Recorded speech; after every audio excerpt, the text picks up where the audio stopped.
নবী পাকের একজন সাহাবী আল্লাহ নবীকে জিজ্ঞাসা করেছিলেন, ইয়া রাসূলুল্লাহ হাবিবাল্লাহ মাতা সাআ, হুজুর কিয়ামত কবে হবে? আহা, একজন সাহাবী নবীকে জিজ্ঞাসা করলেন, ইয়া রাসূলুল্লাহ মাতা সাআ, হুজুর কিয়ামত কবে হবে? আল্লাহ নবী জিজ্ঞাসা করলেন, ও বাবা সাহাবী, তুমি কিয়ামতের সংবাদ নিলে, কিয়ামতের খবর নিচ্ছ, কিয়ামতের সংবাদ দিচ্ছ, কিয়ামতের জন্য কি অর্জন করেছো বলো, কিয়ামতের জন্য কি সঞ্চয় করেছো বলো। ওই সাহাবী জবাব দিয়েছিলেন, ইয়া রাসূলুল্লাহ, ইয়া হাবিবাল্লাহ, হুজুর আমি কিয়ামতের জন্য কিছুই সঞ্চয় করতে পারিনি, আমি কিয়ামতের জন্য কিছু অর্জন করতে পারিনি, তবে আমি আল্লাহ আল্লাহর রাসূলকে ভালোবেসেছি। মোহাম্মদ বলুন না সুবহানাল্লাহ। ইয়া রাসূলুল্লাহ, ইয়া হাবিবাল্লাহ, আমি কিয়ামতের জন্য কিছু অর্জন করতে পারিনি, আমি কিয়ামতের জন্য কিছু সঞ্চয় করতে পারিনি, তবে আমি আল্লাহ আল্লাহর রাসূলকে ভালোবেসেছি। আল্লাহ নবী জবাব দিয়েছিলেন, ও বাবা সাহাবী, তোমার দাবি যদি সত্য হয়, আমি আল্লাহ নবী বলছি কিয়ামতের ময়দানে ওই দাবি তোমাকে নাজাত করিয়ে দেবে। দাবি যদি কি হয় বলুন বলুন। সাহাবী, তোমার দাবি যদি সত্য হয়, অতটা সহজ না যে নবীর ভালোবাসার আমি দাবি করলাম, তার সত্যতা, তার বাস্তবতা আমাকে প্রমাণ করাতে হবে।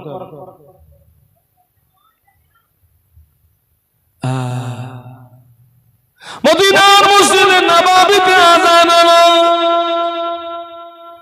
মদিনার মসজিদে নববীর মুয়াজ্জিন হাফসি বেলাল মদিনার মসজিদে নববীতে যখন আযান দিতেন, হাফসি বেলালের আযানের আওয়াজ আল্লাহ পাকের আরশ মুআল্লাতে পৌঁছে যেত। সুবহানাল্লাহ বলতে পারলেন না? একটু মহব্বতে বলেন না। আল্লাহ আমাকে দুবার, মহান আল্লাহ আমাকে দুবার হজ পাকে নিয়ে গেছেন, ফরজ হজে। আর এখান থেকে মাস্টারের কাজে আল্লাহ আমাকে একটু উমরায় নিয়ে গেছিলেন, উমরা। আজও মক্কা মদিনার আযান সরাসরি শুনলে আপনার কলিজা ঠান্ডা হয়ে যাবে। আজও মক্কা মদিনার মুয়াজ্জিনদের আযান শুনলে সরাসরি কলিজা ঠান্ডা হয়ে যাবে। যখন আযান হয় যেন মনে হয়, যখন আযান হয় যেন মনে হয় কলিজা ফেটে যাচ্ছে। মদিনার মসজিদে নববীতে আযান হলো, আল্লাহ নবী সাহাবীরা মসজিদে নববীতে চলে এসেছেন। আল্লাহ নবী বড় দুর্বল, আল্লাহ নবী বড় অসুস্থ, আল্লাহ নবী বড় কমজোর, আল্লাহ নবী মসজিদে আসেননি। সাহাবীরা সব চলে এসেছে, কে আসেনি বলুন? আল্লাহ নবী আসেন, অসুস্থ, খুব অসুস্থ। সাহাবীরা সব এসছেন ঠিকই, সাহাবীরা সব এসছেন ঠিকই, কিন্তু নামাজ শুরু করতে পারছেন না। কারণ আল্লাহর নবীর অবর্তমানে ইমামতির জায়গায় দাঁড়াবে কে? ওই ইমামতির জায়গাটায় নবীর অনুমতি ব্যতীত কোন সাহাবী দাঁড়াতে পারবে? ও মুরব্বীরা কথা বলেন না, কার ক্ষমতা আছে? এ কি আমরা? মাগরিবের নামাজ হচ্ছে মাহফিলে, তো একজন যোগ্য আলেম আছেন, তো সেই আলেমকে বলা হচ্ছে, হুজুর আপনি একটু মাগরিবের নামাজের ইমামতিটা করে দেন। যোগ্য আলেমটা যেতে চাচ্ছে না, ইতস্তত বোধ করছেন, কারণ ওই জায়গাটা কিন্তু কঠিন জায়গা। নিজের নামাজ ঠিক হচ্ছে কি না, আমি ইমাম হওয়া মানে আমার পিছনে যত মুসল্লি তাদের দায়িত্ব কার? ইমামের না? সেই জন্য বড় বড় আলেম জানারা, তারা কিন্তু ইমামতির জায়গাতে অতি সহজে যেতে চান না, কিন্তু পিছনের কাতারে ছোট হুজুরটা লাফাচ্ছে, ইমামতি করবে, তাই বড় হুজুর যেতে চাচ্ছে না, আর ছোট হুজুর কি করতেছে? কথা বলে না তো বুঝি কি?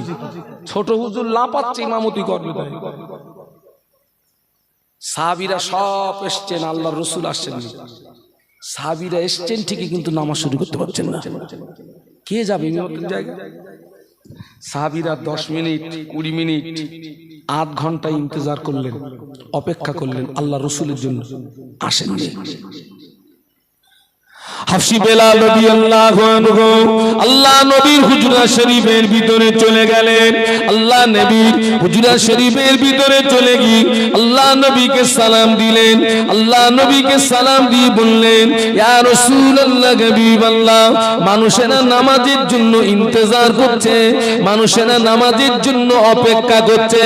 আল্লাহ নবী জবাব দিলেন, ও বাবা বেলাল, চলে যাও, মুর আবা বকরিন ফালিউসাল্লি বিন নাস, আমার আবু বকরকে গিয়ে বলো, আমার আবু বকর যেন মানুষের নামাজটাকে পড়িয়ে দেয়। আমি অসুস্থ আছি, আমি যেতে পারবো না বাবা। যাও না। কাকে গিয়ে বলো? আবু বকরকে গিয়ে বলো না, নামাজটা পড়িয়ে দিতে বলো, আমি খুব অসুস্থ। আল্লাহ নবী এত অসুস্থ, ওঠার মতো ক্ষমতা নেই। যাও। আল্লাহ নবী যেই এই কথাটি বললেন, কথাটি শুনতে পেয়েছেন আম্মা আয়েশা রাদিয়াল্লাহু আনহা, আল্লাহ নবীর ছোট স্ত্রী, আমাদের ছোট আম্মা আবু বকর হুজুরের কন্যা, আমাদের আম্মা জান আয়েশা সিদ্দিকা রাদিয়াল্লাহু তাআলা আনহা আল্লাহ নবীর নূরের বদনের দিকে চেয়ে বলেছিলেন, ইয়া রাসূলুল্লাহ, হাবিবাল্লাহ, হুজুর আমার আব্বা জানকে ইমামতির জায়গায় দাঁড় করাবেন না। আমার আব্বা জান নরম দিলের মানুষ, আমার আব্বা জানের মনটা বড় নরম। আমার আব্বা জানকে যদি ইমামতির জায়গায় দাঁড় করিয়ে দেন, আমার আব্বা জান আপনাকে না পেয়ে আমার আব্বা জান রোনাজারি করবে, আমার আব্বা জান কান্নাকাটি করবে। হুজুর এই দায়িত্বটা আপনার অন্য কোন সাহসী সাহাবীকে দিন। আল্লাহ নবী আবার বললেন, না বেলাল, চলে যাও, মুর আবা বকরিন ফালিউসাল্লি বিন নাস, আমার আবু বকরকে গিয়ে বলো, আমার আবু বকর যেন মানুষের নামাজটাকে পড়িয়ে দেয়। আল্লাহ নবীর অনুমতিতে আবু বকর হুজুরের ইমামতিতে মদিনার মসজিদে নববী শরীফে নামাজ শুরু হলো। যখনই নামাজ শুরু হলো, আল্লাহ নবী ঘরের ভিতরে থাকতে পারছেন না। আল্লাহ নবী অস্থির হয়ে পড়েছেন, আল্লাহ নবী ব্যাকুল হয়ে পড়েছেন। আল্লাহ নবী আলীকে ডাকলেন, আল্লাহ নবী আব্বাসকে ডাকলেন। দুইজন সাহাবী আল্লাহ নবীর হুজরা শরীফের ভিতরে প্রবেশ করলেন। আল্লাহ নবী দুই সাহাবীর কাঁধের উপরে ভর করে আল্লাহ নবী মসজিদে আসছিলেন। আল্লাহ নবী এত দুর্বল, সাহাবীদের কাঁধের উপরে ভার করার পরে আল্লাহ নবীর কদম মোবারক দুটি জমিনে ঘেঁষড়িয়ে যাচ্ছিল। আল্লাহ নবীর কদম মোবারক দুটি জমিনে নিগড়িয়ে যাচ্ছিল। ওই অবস্থায় আল্লাহ নবী সাহাবীদের কাঁধের উপরে ভার করে মসজিদে আসলেন। সাহাবীরা আল্লাহ নবীকে নামাজের ভিতরে দেখতে পেয়ে, সাহাবীরা নামাজের ভিতরে আল্লাহ নবীকে দেখতে পেয়ে কোন সাহাবী সুবহানাল্লাহ পড়লেন, কোন সাহাবী আলহামদুলিল্লাহ পড়লেন, কোন সাহাবী আল্লাহু আকবার পড়লেন। আবু বকর সিদ্দিক রাদিয়াল্লাহু আনহু ইমামতির জায়গা থেকে বুঝতে পেরেছেন আল্লাহ নবী মসজিদে চলে এসেছেন। ও ভাইরা, আল্লাহ নবীকে সাহাবীরা আগিয়ে দিলেন। আবু বকর হুজুর ইমামতির জায়গা থেকে পিছিয়ে আসলেন। আল্লাহ নবী অসুস্থ শরীরে শুধু মসজিদে নামাজ পড়েন না, আল্লাহ নবী অসুস্থ শরীরে মদিনার মসজিদ নববী শরীফে আল্লাহ নবী বসে বসে বসে বসে সাহাবীদেরকে নিয়ে নামাজের ইমামতি করেছিলেন। আর আমরা বছরে আবার দাবি করতেছি কারে ভালোবাসি? কাগজে যদি লেখা হয় র দন্তস্ব গয়কার লয় লয় আকার কি হবে? রসগোল্লা। ওইটা যদি কাগজে লিখে যদি কাগজ চাটি রসগোল্লার টেস্ট পাবো? হ্যাঁ, আমরা সব নবীরে অধিকাংশ ভালোবাসি ওই কাগজে লিখে চাটার মতন চাটতেছি। আল্লাহ আমাদেরকে হেদায়েত দিন, বলুন আমিন, বলুন আমিন।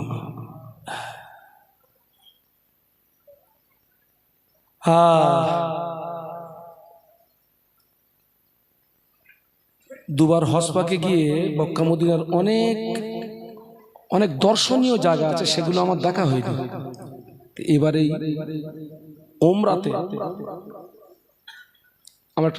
আমার নিয়ত ছিল সমস্ত দর্শনীয় জায়গাগুলো দেখবো, যেমন তায়েফ, বদর, এই সমস্ত জায়গা। আল্লাহ নবীর গায়ের সবচেয়ে বেশি রক্ত ঝরেছিল কোথায়? তায়েফে।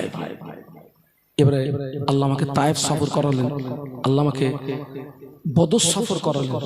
ইসলামের সর্বপ্রথম যুদ্ধ হয়েছিল কোথায়? মনে নেই? বদরে।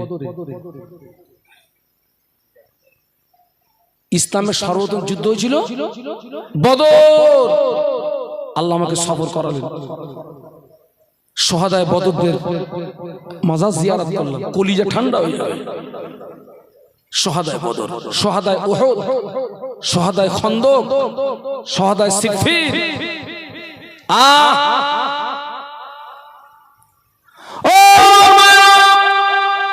বেঈমান বেদিনেরা যুদ্ধের ময়দানে আল্লাহ নবীকে এত মার মারলো, আল্লাহ নবীকে এত প্রহার করলো, আল্লাহ নবীর সমস্ত শরীরটা রক্তাক্ত হয়ে গেল, আল্লাহ নবীর সমস্ত শরীরটা খুন আর খুন হয়ে গেল। আল্লাহ নবী বেহুশ হয়ে জমিনে পড়ে গেলেন। বেঈমান বেদিনেরা মনে করলো মুহাম্মদ জনমের মতো বিদায় নিয়েছে, মুহাম্মদ জনমের মতো মারা গিয়েছে। ওরা তখনও মারামারি করবে, ওরা তখনও কাটাকাটি করবে। ওই রকম করুণ পরিস্থিতিতে আল্লাহ নবীর কলিজা ছেঁড়া সাহাবী আবু বকর সিদ্দিক রাদিয়াল্লাহু আনহু ছুটে গিয়ে আল্লাহ নবীকে পাঁজা করে তুলে নিয়ে একটুখানি দূরে একটা আঙুর বাগানের ভিতরে প্রবেশ করলেন।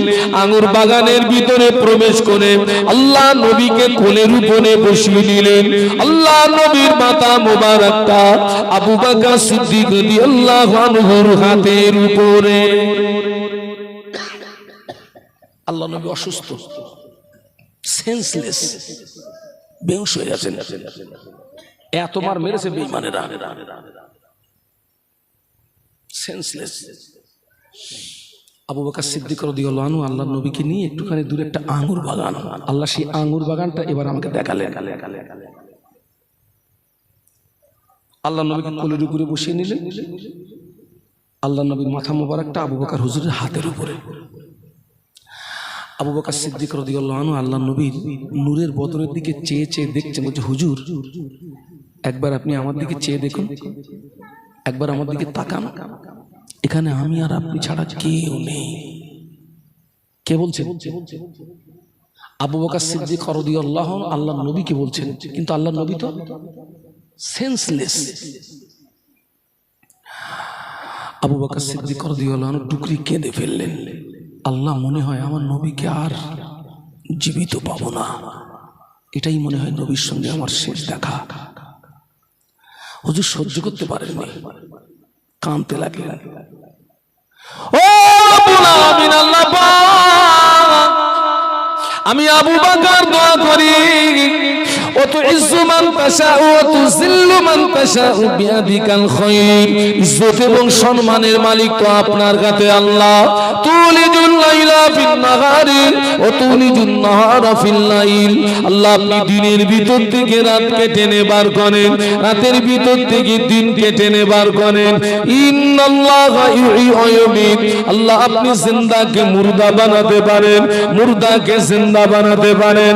ও রাব্বুল আলামিন আল্লাহ পাক এত ক্ষমতার মালিক যেখানে আপনার হাতে আল্লাহ আমি আবু বকরের চাওয়া যদি অপরাধ হয় আমি আবু বকরের বলা যদি অপরাধ হয় আমি আবু বকর সহ্য করতে পারি না আল্লাহ আমি আবু বকর দোয়া করি আল্লাহ আপনি আমাকে মেরে দিই আমাকে মেরে দিই আমাকে মেরে দিই আমার জানের বিনিময়ে আপনার নবীকে পুনর্জীবন নসিব করুন একটু মহব্বতে বলতে পারলেন না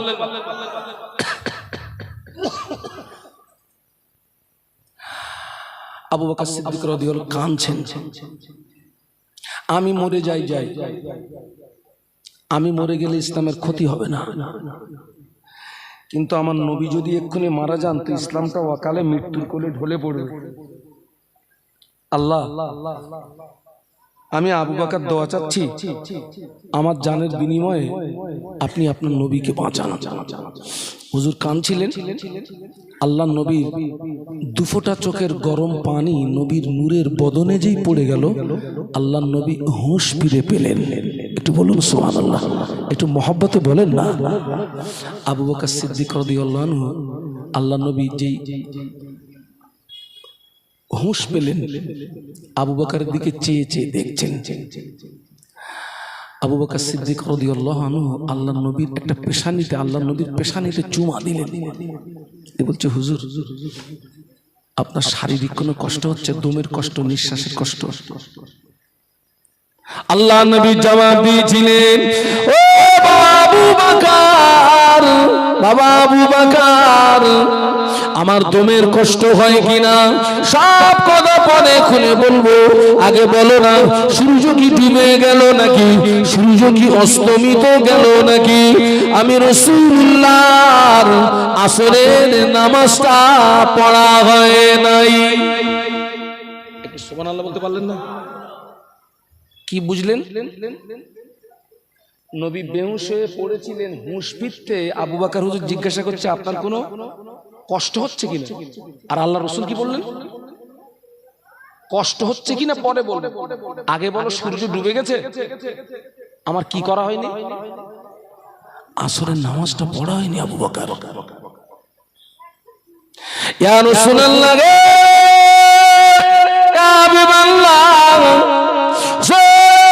সূর্য ডুবে যায় না সূর্য ডুবে যাওয়ার পূর্ব মুহূর্ত কিছু সময় পরে সূর্য ডুবে যাবে আল্লাহ নবী বললেন বাবা আবু বকর আমার হাত দুটো ধরে দাঁড় করিয়ে দাও আমি নামাজটা আদায় করে নিই জোরে বলেন না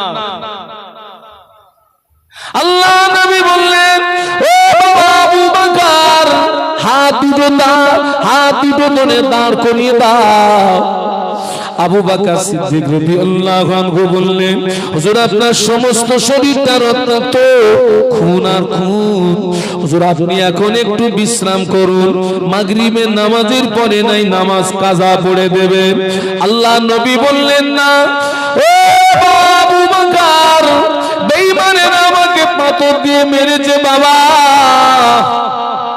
পাথরের আঘাতে সমস্ত শরীরটা জ্বালা যন্ত্রণা করে অপরদিকে যদি নামাজ ছেড়ে দিই রূহের কষ্ট বেড়ে যাবে রূহের যন্ত্রণা বেড়ে যাবে ও আবু বকর পাথরের আঘাতের যন্ত্রণা সহ্য করতে পারছি নামাজ ছেড়ে দিয়ে রূহের যন্ত্রণা সহ্য করতে পারবো না ও আবু বকর হাত দুটো ধরে দাঁড় করিয়ে দাও আল্লাহর নবীর হাত দুটো ধরে দাঁড় করিয়ে দাও হলো আল্লাহর নবী ওই পরিস্থিতিতে আসরের নামাজ আদায় করেছিলেন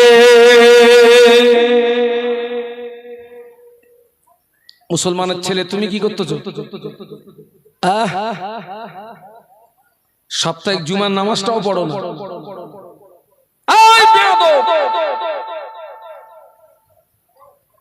সাপ্তাহিক জুমার নামাজটাও পড়ো আবার বুক ফুলিয়ে বলছো আমি মুসলমান ঘোড়ার প্রচুর মুসলমান তুমি কিসের মুসলমান তুমি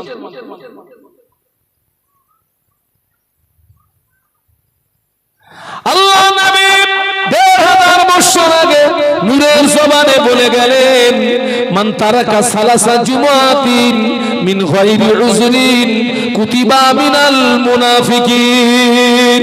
আল্লাহ নবী বললেন, যারা বিনা কারণে পরস্পর 3টে জুমা ছেড়ে দেবে। কটা? একটু জোরে বলেন না।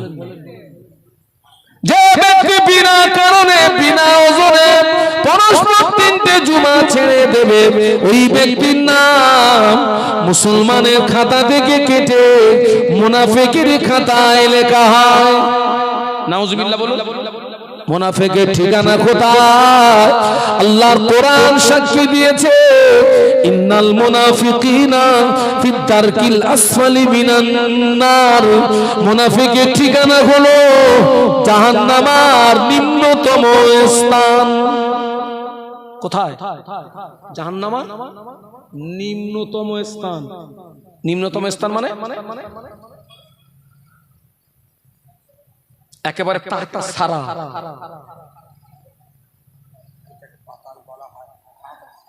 জাহান্নামের ডিপ কতটা জানেন?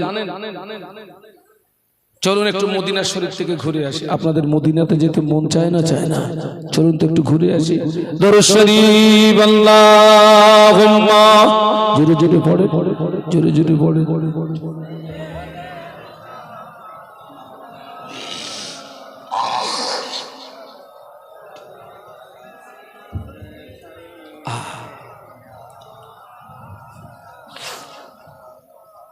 मुझे नाज है अपनी खुशकिस्मती पर, मेरे हाथ में गए दामने मुस्तफा की, नगम है फुआर का ना तूफा का परवा, मैं डूबूंगा फिर भी किनारा करूंगा। अल्लाहुम्मा पढ़ो बाबा सल्ले आला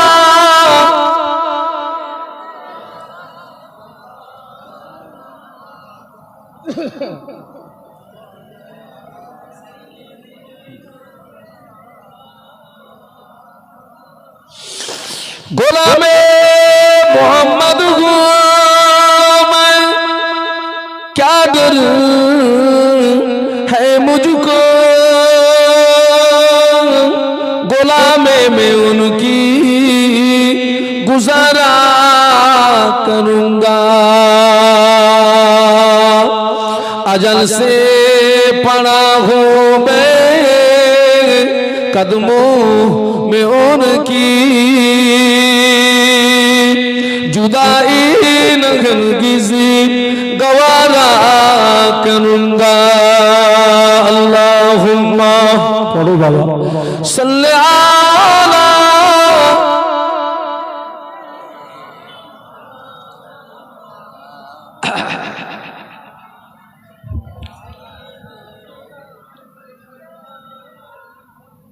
সকলে একটু জবান খুলে বলুন আল্লাহু আকবার, আর একটু মোহাব্বতের সঙ্গে বলুন আল্লাহু আকবার। ও মায়েরা, জাহান্নাম কতটা ডিপ হবে। আল্লাহ নবী একদিন সাহাবীদের নিয়ে বসেছিলেন, হঠাৎ আল্লাহ নবী সাহাবীদের লক্ষ্য করে জিজ্ঞাসা করলেন, ও আমার সাহাবীরা, তোমরা কি কোনো আওয়াজ শুনতে পেয়েছো? না ইয়া রাসূলুল্লাহ। কিসের আওয়াজ? আল্লাহ নবী বললেন, ও আমার সাহাবীরা, আল্লাহ পাক জাহান্নামের উপর থেকে একটা পাথর ফেলে দিয়েছেন। ওই পাথরটা এই মুহূর্তে জাহান্নামের নিচে গিয়ে পৌঁছালো। আমি রাসূলুল্লাহ ওই পাথরের আওয়াজ শুনতে পেয়েছি। আল্লাহ নবী বললেন, ও আমার সাহাবীরা, জাহান্নামের উপর থেকে বড় একটা পাথর যদি ফেলে দেওয়া হয়, ওই পাথরটা জাহান্নামের নিচে পৌঁছাতে 70 বছর সময় লাগবে। কত?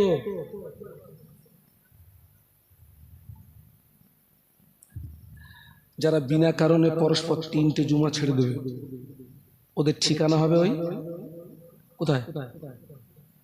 ওই 70 বছর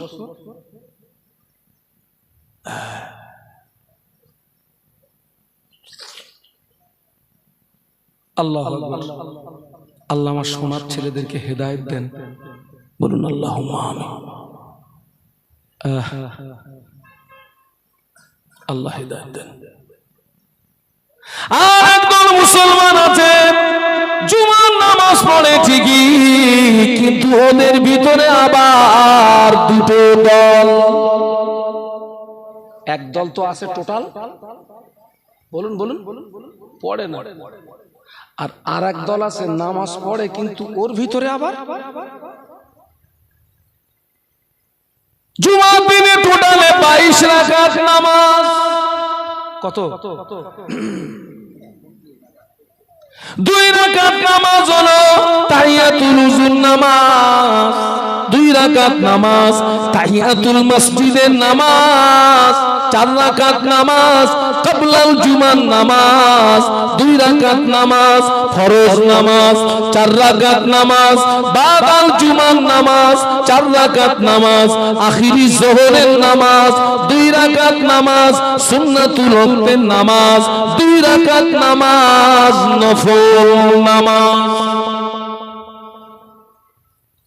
যারা জুমার নামাজ পড়ে ওদের ভিতরে দুটো দল। একটা দল আছে জুমার দিনে 2 রাকাতের বেশি নামাজ পড়ে না, শুধু 2টো ফরজ নামাজ পড়ে, ফরজ নামাজ পড়ে অমনি পালিয়ে যায়।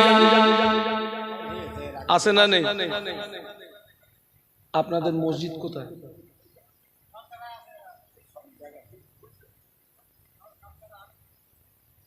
হ্যাঁ, আবার বলতেছে আমি দাদা হুজুরির কে ভক্ত।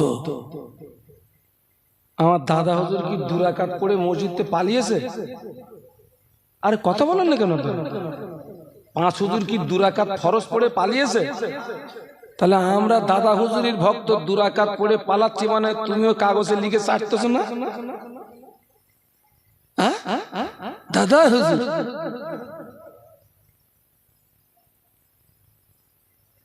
আমি অনেক জায়গায় বলেছি খোকা জুমার দিনে মসজিদে তালা মেরে দে।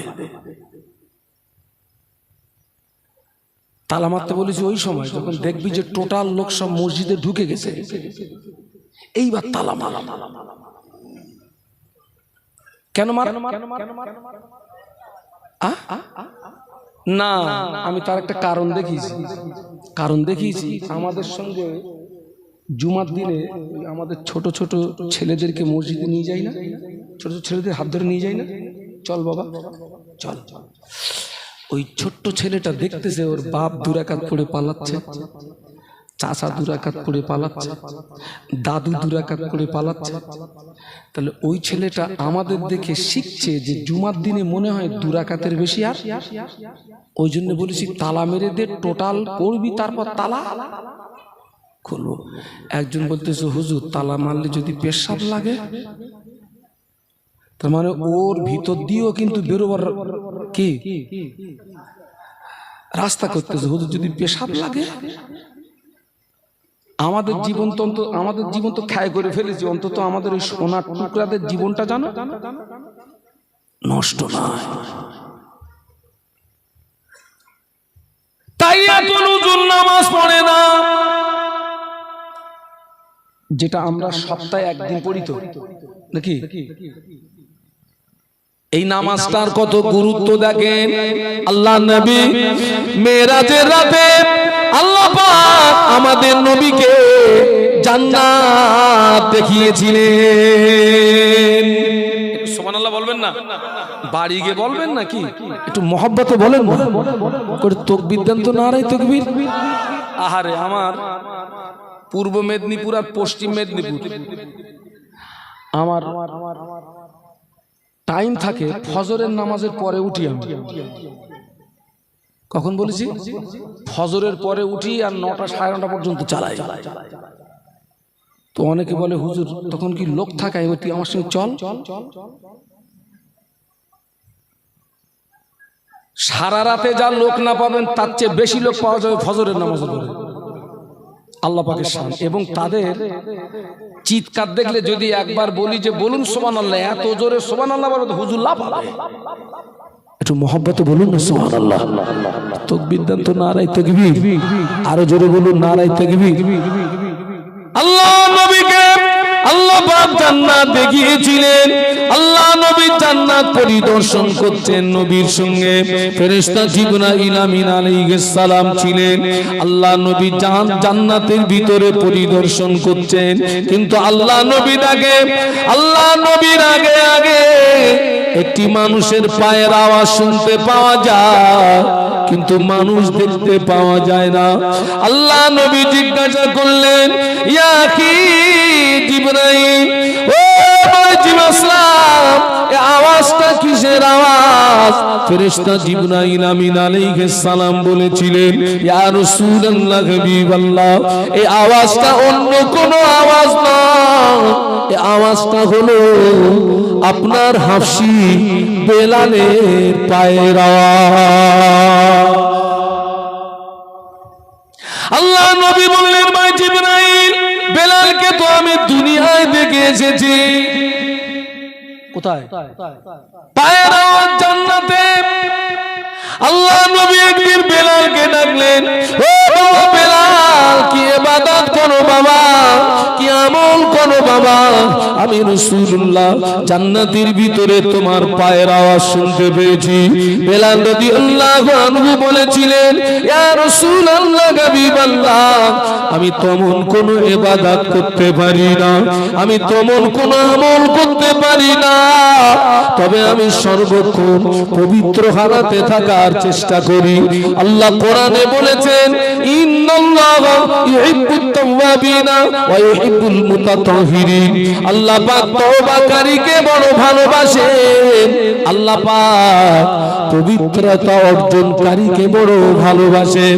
হুজুর, আমি বেলাল, আমার উযু নষ্ট হয়ে গেলে আমি সঙ্গে সঙ্গে উযু করে নিয়ে আমি 2 রাকাত তাহিয়াতুল উযু নামাজ আদায় করে নিই।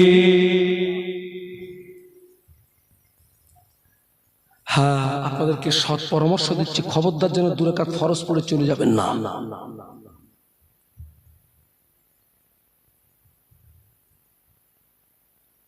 পালাবেন না, সারা জীবন পালিয়েছেন। খবর রাখেন, প্যালেস্টাইনের জমিনে কোনো মসজিদ নাই।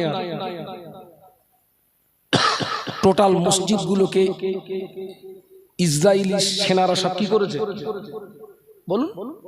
গুড়িয়ে দিয়েছে সব। টোটাল প্যালেস্টাইনের জমিনে একটা মসজিদ, গাজার মাটিতে একটা মসজিদ নাই।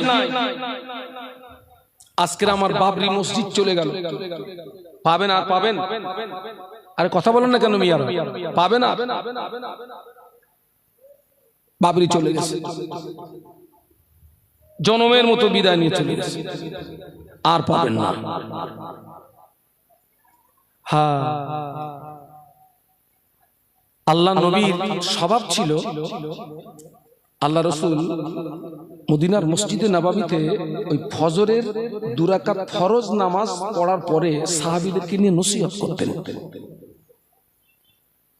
আল্লাহ রাসূল সাল্লাল্লাহু আলাইহি ওয়াসাল্লাম প্রত্যেক দিন ফজরের কোন নামাজ? ফরজ নামাজ। আল্লাহ নবী নসিহত করতেন, সাহাবীরা নবীর চারিদিকে বসে নূরের বদনের দিকে চেয়ে চেয়ে আল্লাহ নবী নসিহত শুনতেন। একজন সাহাবী, উনি ওই 2 রাকাত ফরজ পড়ি নবীর ওয়াজ নসিহতের মজলিসে বসেন না, দ্রুত বাড়িতে চলে যান। কোনদিন আল্লাহ নবীর নসিহতের মজলিসে বসে। অন্য সাহাবীদের নজর পড়ে গেল, অন্য সাহাবীরা আল্লাহ নবীর কাছে নালিশ দিলেন, হুজুর আপনার ওই সাহাবীটা 2 রাকাত ফরজ নামাজ পড়ে না চলে যায়, আপনার ওয়াজ নসিহত শোনে না। আল্লাহ নবী সাহাবীকে ডাকলেন, বাবা, ও বাবা সাহাবী, তুমি 2 রাকাত ফরজ নামাজ পড়ে চলে যাও কেন প্রতিদিন? আমার ওয়াজ নসিহত শোনো না কেন বাবা? ওই সাহাবী আল্লাহ নবীর নূরের বদনের দিকে চেয়ে বলেছিলেন, ইয়া রাসূলুল্লাহ, হাবিবাল্লাহ, হুজুর আমি আপনার একজন গরীব সাহাবী, আমি আপনার একজন গরীব সাহাবী, আমরা স্বামী স্ত্রী, আমাদের দুজনের মাঝখানে কাপড় মাত্র একটি। একটু বলুন না আল্লাহু আকবার। একটা কাপড়। আমি আপনার গরীব স্বামী, স্বামী স্ত্রী দুজনের মাঝখানে কাপড় মাত্র একটি। হুজুর আমি